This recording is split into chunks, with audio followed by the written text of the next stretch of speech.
Los videojuegos tienen un lado positivo y negativo, pues permiten que a través de ellos un niño o joven pueda fugar su violencia más que promoverla. Pero hay que entender muy bien que existen muchos factores para tomar en cuenta para no caer en un lado oscuro, señaló el psicólogo Paulino Tzip Aguilar. El videojuego, por favor, los papás, maestros, psicólogos, antropólogos, médicos, el videojuego tiene un espacio de bondad y de salud y tiene un espacio de maldad y de enfermedad.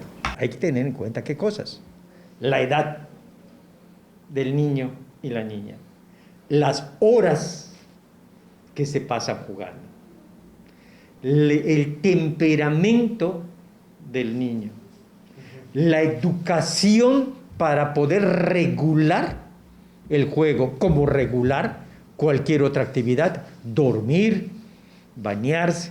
Entonces dice, hay que educar para los videojuegos.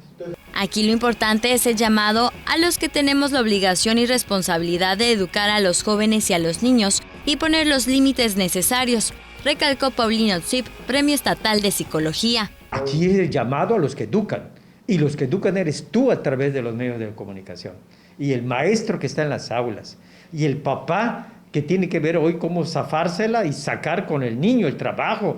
Hoy en un examen de posgrado está la maestra dando su retroalimentación y grita a su niña, pero es que le hice una pregunta por la maestra, porque está en su clase.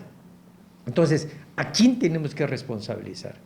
A los que tenemos en nuestros hombros, que muchos lo elegimos, el proceso de educación, porque tenemos que reestructurar esta dirección. Con imágenes de Juan Velázquez, el reporte de Álvaro Martínez, Teleyucatán te informa.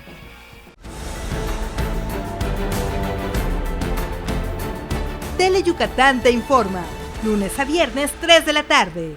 Síguenos.